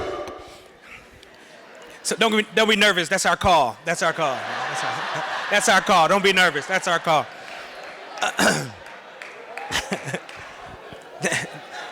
that's that's what makes this place special, right? That is what makes this place special. So I won't be before you long. They had this whole PowerPoint presentation created, and we've been here for about 2 hours, so we're gonna get out of here. But I think the chairman shared a lot of the information that was in my PowerPoint. But before I do, I just want to thank a few folks. I would like the Board of Regents, all of our board members here, Regent Price, Regent Chadwick, Regent Cooksey, and Chairman Norwood, please stand for a second. Please stand for a second. The success we've had over the past 5 years wouldn't have been possible without this outstanding leadership. It was this leadership that allowed us. So thank you all for allowing me to lead this institution through the good times and the bad times. But because of you, we were able to be successful. Thank you so much. Truly appreciate it. Now, I would like all of the faculty and staff from Harris-Stowe to please stand for 1 second. Please stand. All faculty and staff, please stand. Please stand up.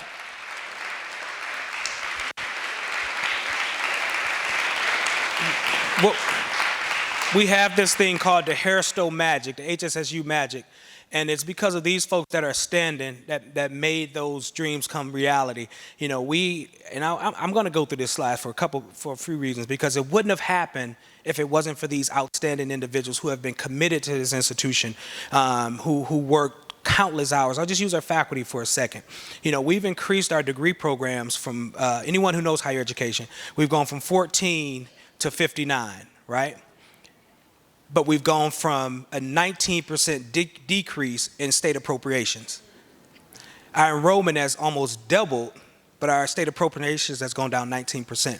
But you know only how that happens? Everybody takes on more. So faculty went from a 4-4 load to 6-6 load, and our students haven't suffered. People came in on Saturdays and Sundays because our incoming class was too large to handle, and moved chairs in themselves. It wasn't maintenance people, it was vice presidents, faculty members to come and do it. So I say thank each and every one of you.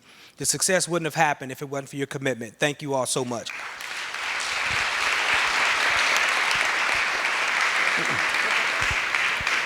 And last but not least, the reason why we do what we do, all Harris-Stowe State University's students, please stand so we can recognize you for a second.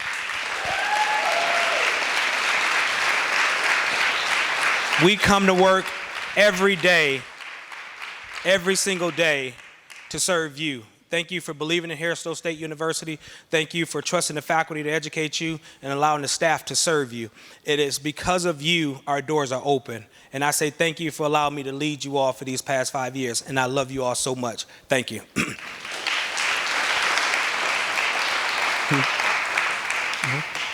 And she's got a couple shots out, but I want my baby mama to stand for a second, right? Give me a little street cred. No, you know, you say baby mama, get a little street cred, right? You know, a little street cred. Better stand up, baby mama. All right. And now.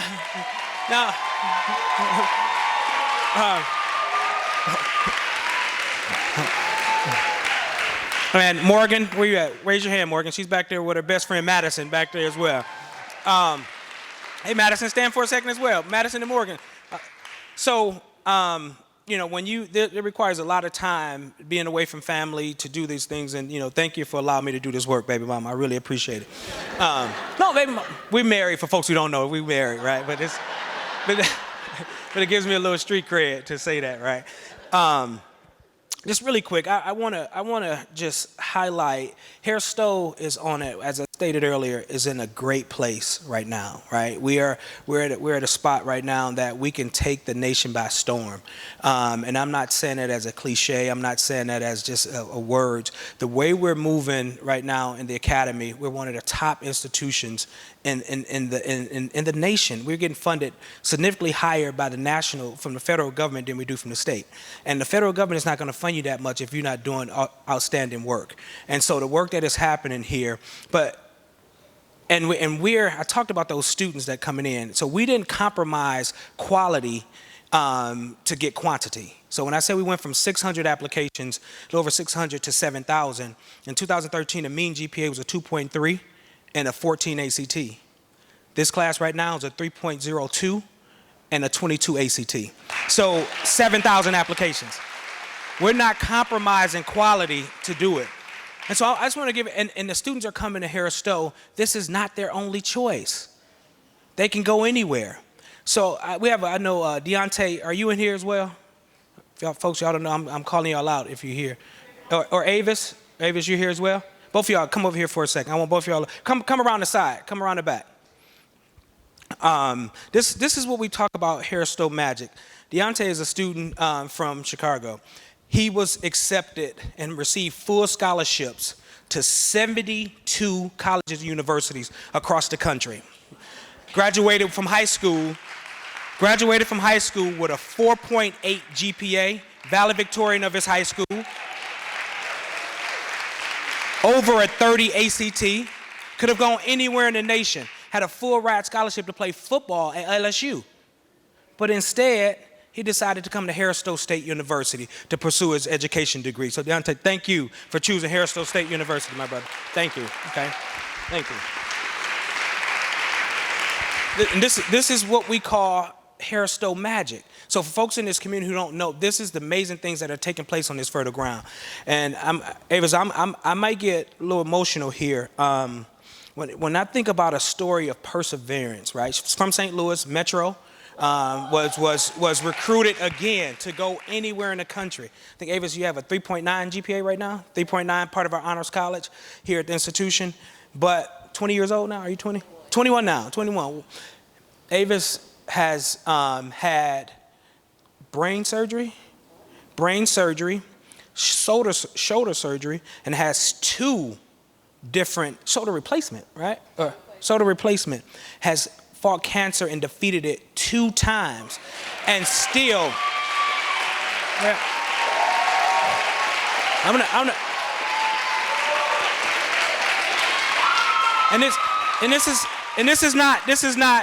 This is not, I'm talking about, she just finished radiation and chemo less than a month ago, right? Just less than a month ago. And the entire semester, she was going through that, she would not withdraw from school. But because the outstanding faculty here understood her struggle, supported her throughout that process. So when you think about a 3.9 GPA, fighting cancer, defeating it twice, first time she was in high school at Metro, and then again had a recurrent, and still persevered, and still 3 times. But when I say, look, this is Harris-Stowe magic. 3.9 GPA, will graduate top of the class in her honors college, and from Metro, and could have gone anywhere in the country. So I say that, and I can call them all. I see my scholars from Rittner School District and came in as a dynamic couple now, Mr. Senior, Miss Senior, both in the Honors College came in as presidential scholars, will graduate, and both were accepted to Mizzou. Mizzou was the choice. I was able, our superintendent of University City Schools, Dr. Harding, is a Harris-Stowe graduate. They were part of her school when she was at Rittner, and I had an opportunity to speak to both of them. I sold them on Harris-Stowe. Both are education majors and want to teach in the St. Louis Public School, and both have over a 3.9 GPA and had 27, 28 ACTs when they came in. So I can go on and on. It's just the students that are here.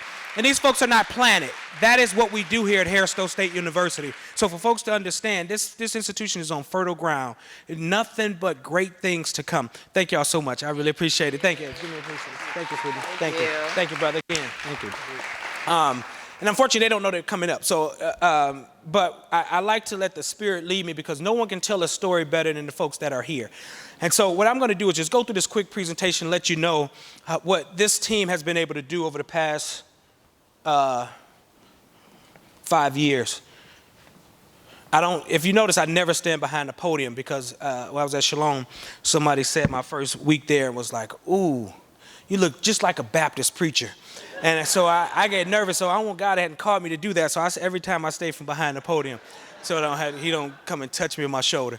And they talked about, our degree programs, just to give you a little illustration of what we've been able to do, so you can see the numbers. These are the real numbers. Our fall enrollment 17, but this is the increase that we've been able to do at this institution. 81% new student enrollment, 34% overall student enrollment, 126% new freshman enrollment, 20% international. Chairman, you stole my thunder. You gave all of my numbers out earlier. So then 312% piece that's there. But I want you to see it. right? I want you to digest it. And I am a data-driven person. I am a sociologist by training, so the numbers is what matter to me. When I arrived here, I said, hey, people can talk the talk, but having the real numbers is what matters. So we explore those things that are there. A degree production has increased by 48%. Every year for the past 5 years, we've graduated the largest graduating classes in school history at Harris-Stowe State University. So 5 years in a row. So I'll just give an example. In 2018, we're like, oh man, we graduated 179. That's the record, largest in school history. And then we come with 196 this year. And we're on track to have over 217 next year. And we've gotten so large. I mean, that's the word. We've had to go to 2 commencement ceremonies. Our auditorium doesn't hold it. So we're growing organically, and we're graduating students at a very high rate. The most important piece, Paul Wagner's here, and I didn't recognize you, Paul. Thank you. Paul leads the COFI, that's the Council of Presidents in Higher Education, R13, and Paul oversees that process, support legislative agenda, and making sure that we are represented on the state level. Paul, please stand for a second to be recognized as well. Thank you, Paul. Thank you. So as you know, we have performance-funded measures, and our 6th performance-funded measure is about gainful employment, how many students graduate and are gainfully employed. And so within that context, you'll see here on the bottom, 75% of our graduates in the year of 2018 were gainfully employed when they graduated from Harris-Stowe. So they had jobs within their respective field. So students are not just graduating, but they're being gainfully employed within that context. So great things, once again, happen at this institution. By the numbers where the school where students are graduating from. Oh, I got to turn it that way, right? I'm sorry. I'm going to keep going. Oh, can't see that too good. That's the money. No wonder it's blurry. That's more money. Ching, ching. Mr. Chairman, you talked about an increase to our foundation by 681%, but these are just the corporate sponsors within the community have been very gracious to support Harris-Stowe State University. You see Emerson, you see Enterprise, you see Verizon, you see Wells Fargo, you see Worldwide Technology, and this was our largest single alumni gift in school history. Leon Daggs is a class of, Dr. Betty Porter-Wall's class of 1965, and had a chance to fly out to Florida and meet him. He said, I want to do something special. So he gave a gift of $150,000. He owns the largest Ford dealership in the state of Florida. He just sold it. He called me last week, and he'll be donating another $100,000 to Harris-Stowe State University. So gift totaling $250,000 to the institution. Single alumni gift to the institution. Mr. Chairman talked about all of our renovations to this institution. All of these things have happened over the past 5 years. Our gymnasium, just a sort of a claim to fame, you get a chance to see it. In 150-some years, we had never competed to win for a championship. We won it back-to-back, the AMC championship here, and went on to the national tournament that was there. Renovated our weight room, changed our fleet. And I'll give you an example about this fleet, these buses here. I remember when I was here, so I shouldn't share that story. Well, I'm going to share it. So don't share it, Benny? Is that Benny who said no? Okay. No, I'm going to share it. So I arrived here July 14, 2014. 3 weeks later, August 9th happened, Mike Brown tragedy. That was my introduction to the great state of Missouri and the city of St. Louis. My wife was still in Daytona Beach, and she said, I told you it's cold there, and the people are crazy there, and they're killing black kids. So you shouldn't. I told you we shouldn't move to St. Louis, right? And at that point, I'm like, no, this is why I'm supposed to be here. Folks know I'm committed to social justice work, committed to criminal justice reform. And so within that context, I said, wow, it's time for us to work. So I put our team in. I said, hey, as the only HBCU here, we have a civic and a moral responsibility to be the voice for the unvoiced. We have to serve as the intellectual think tank to help this community heal through this time. So we put on a variety of programs and events that happen here. And so the students was like, you know what, Dr. Warmack, we want to go to Ferguson, right? We want to go down to Canfield, and not to protest. We were going down early during the day because we adopted Griffith Elementary School and did tutoring, whatever. So it was 50 black males who got together and said we want to go down there and just pay our respect. So we got on the bus. We got up here. It was like 6:30 in the morning. And again, so we get on the bus, and it was like, so the student's like, Dr. Warmack, you really riding this bus? I'm like, yeah, we in this together. I'm 10 toes down. We riding. Let's go. Like, what? Now, the bus did look interesting, but I said we gonna ride, right? So as I get up there, it's like, well, I want you to know there's no air conditioning. I'm like, oh, and it was hot. I tell you, it was real hot. We had on these black T-shirts. And so we get on the bus and we ride, and then it's just like, I don't know, the transmission slipping. And in my hood, you know, they say everything in Detroit, you know, the Motor City, the car capital, we would say everything need a Cadillac converter, right? You'd be like, oh, that and it's not even a Cadillac converter, right? And so, you know, the mechanics with a little cigarette hanging from their lip. But so I'm trying to diagnose what's wrong with the bus, because it's like. So we make it to Ferguson. So we get out there and go to Campfield, and we go out there and happen to C-SPAN and interviews and all of those things out there. So we go over, because this was the first day the kids went back to school from Griffith Elementary School. So those kids were just traumatized, so we had spent that time with them. So we're going back. Those students feeling good about themselves. This was our first day of class, so they had missed class the first day. Sorry, faculty, they went out there and missed class today. And we're driving back, coming down West Florissant, and it gives like, doop, doop, it just shut off in the middle of the street, like, and it has Harris-Stowe State University written all over it, right? Like, and all of the guys looking at me like, what I'm like, I don't know what I'm gonna do, Dr. Smith, what we gonna do, right? So Dr. Smith, and so by this time we had been out there 6 hours, they hadn't had any food, so Dr. Smith jumped off the bus, went over to McDonald's, got all the kids McDonald's, but we're still sitting there, people blowing beep, beep, beep, beep, beep. And so I promised then, I said, I refuse for you to go to make a good deed like that to serve this community, this institution. There's no way this is how we should be traveling as an institution of higher education. So thanks Andy Taylor from Enterprise Rental Car. I had a chance to meet with him, Kathy Reeves and Alonzo Bird. They replaced our entire fleet of buses and vehicles here at this institution when community are committed to that. And so our students are able to travel in that space. So. It did break down too. Like they told me, they gave me fair warning. And we were stuck out there for a long time. And the marketing piece here, I won't spend a lot of time on that. You know, partnerships, and I think this is another piece. Our enrollment have grown, but we've created meaningful partnerships with every institution here who was a mentor to me when I first arrived, opened many doors. Mark Wrighton from Washington University was very close friends with my former president at Rhodes College, Bill Trout. So Bill, when I arrived, Bill told Mark to take care of me when I arrived. So Mark Wrighton has remained a mentor. And so what I said, Mark shared with me, he said, Dr. Warmack, we don't have enough African Americans in our occupational therapy program. We need to get more minorities in that program. So we met, created a MOU. We have a 3+2 program at Washington University in occupational therapy. Students do 3 years here, then 2 years at WashU. You get a bachelor's from Harris-Stowe and a master's from WashU in 5 years. But here's the thing. This is what Mark was able to do. You go to WashU at the Harris-Stowe tuition rate for $199 per credit. So when I said folks to do it, Taven Lewis just graduated, our first graduate in that program this past May, and she was celebrated. We have 2 students that will start this upcoming fall. Taven's here? Taven, where are you? Oh, so Taven is here, and she's a graduate, the first graduate in that program. She's doing her rotations now at St. Louis University Hospital. And so Taven is doing exceptionally well and finished that program. Same thing with St. Louis. Tony Thompson has departed, but he orchestrated this relationship with St. Louis University. We have a 3+2 program with the engineering program. Exact same thing. Fred Postello and others have committed to those students going there at the Harris-Stowe tuition rate. So students will get an engineering degree from St. Louis University and a bachelor's from Harris-Stowe at $206 per credit hour at both of those institutions. Same thing, St. Louis College of Pharmacy. John is the same way, where students in the pharmacy school, we've been able to cultivate those relationships. We signed that MOU 2 years ago. Dr. Smith, if I'm not mistaken. John, same commitment. So it's a 3+4 for the doctorate program.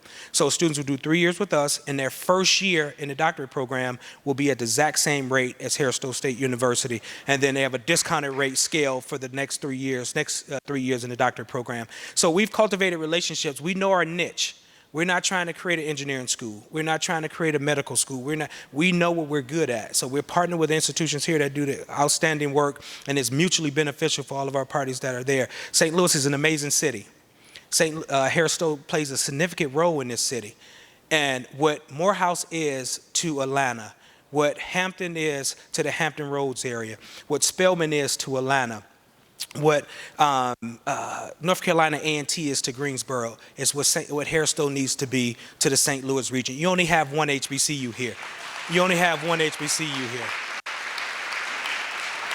If we want to eliminate crime, poverty, and violence in this community, there's one simple answer. Educate them. Educate them. Education is the key. And it's not clearly, all of the data clearly shows is folks that are educated are less likely to be involved in the criminal justice system. But right now, that's not the formula in St. Louis. We have about 2.2, it depends on what data slice you're looking at, million individuals in the greater St. Louis region. There's about 377,000 African Americans, but only 14% of them have a bachelor's degree. 85% of the African American population in this region do not have a bachelor's degree. 4.3% have a master's degree. So that means 95% of the African American population in this region do not have a master's degree. But there's only one school mandated by the state and the federal government to serve that population, and that's Harris-Stowe State University. And people ask, does Harris-Stowe need to be in existence? The question is, if it's not in existence, what happens to this region? So I challenge each of you, to wrap your arms around this institution. The data clearly shows us that we're on an upward trajectory.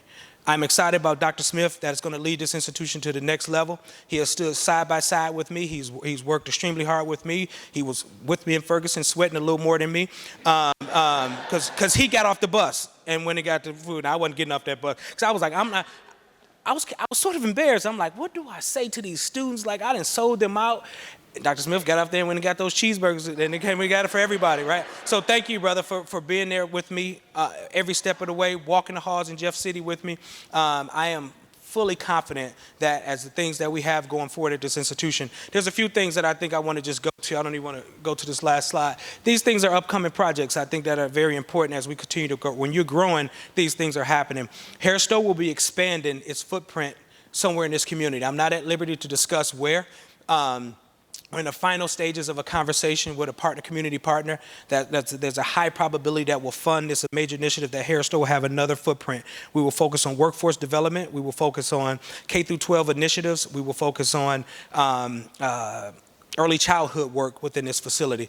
The facility will allow us to really begin to move that needle and getting that 14% African American folks with some sort of credential up to over 25%. I'm just not at liberty. Dr. Smith will announce that real soon. Just waiting on this partnership to announce this major gift. Harris-Stowe, our library will be moving. Congressman Clay has been and Senator Blunt have been very supportive in the Old Vashon Recreation Center. Folks know the history of that. That was the only building where African Americans could swim in this city, right? The Old Vashon building that's right on Market and Compton. And it's been vacant a long time. Right?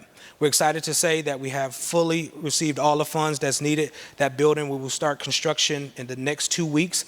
That building will become our new library, and that will be the library for Harris-Stowe State University.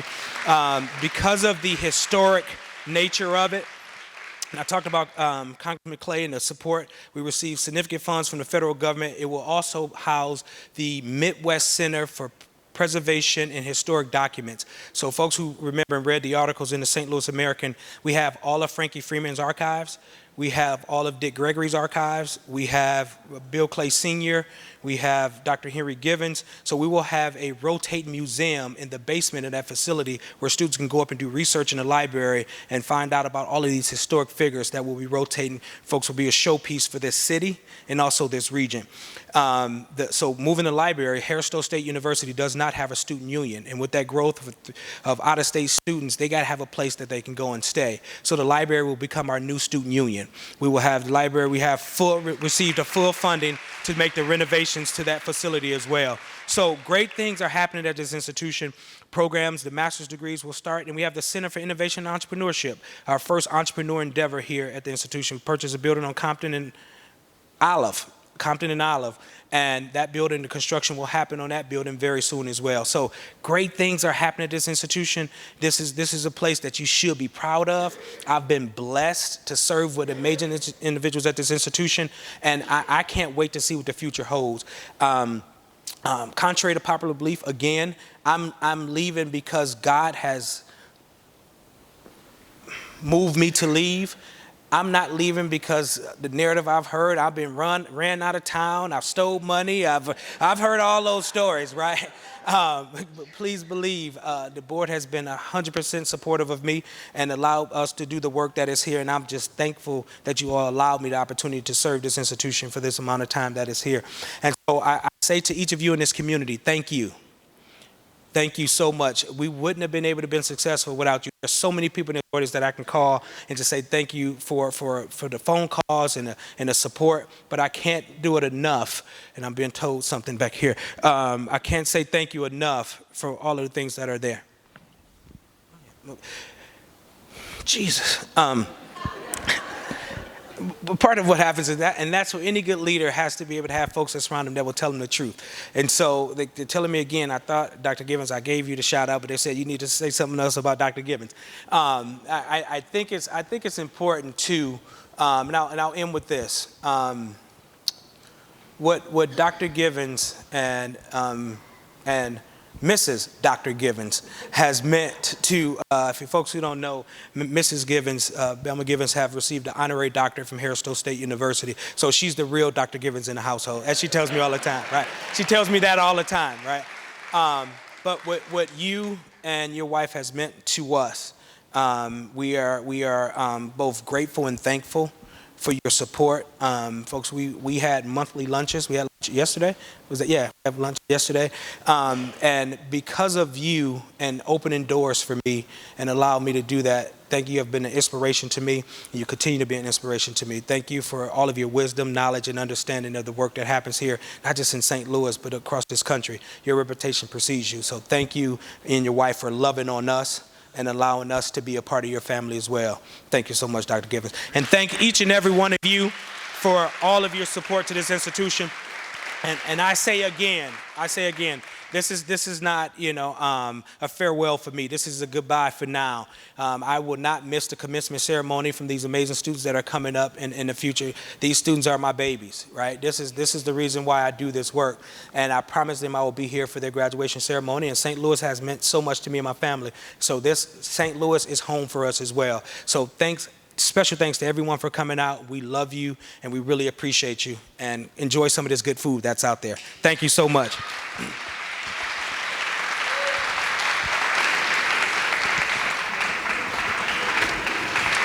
Thank you, Dr. Warmack, for your commitment and service to Harris-Stowe State University. Please know that you will be missed sincerely by not only your Harris-Stowe family, but the St. Louis community as well. On behalf of Harris-Stowe State University, I want to thank each of you for joining us this evening to wish Dr. Warmack a fond farewell. Please join us in the foyer for a reception where Dr. Warmack will greet each of you, and he also has a parting gift for you. So thank you all for coming, and have a good evening.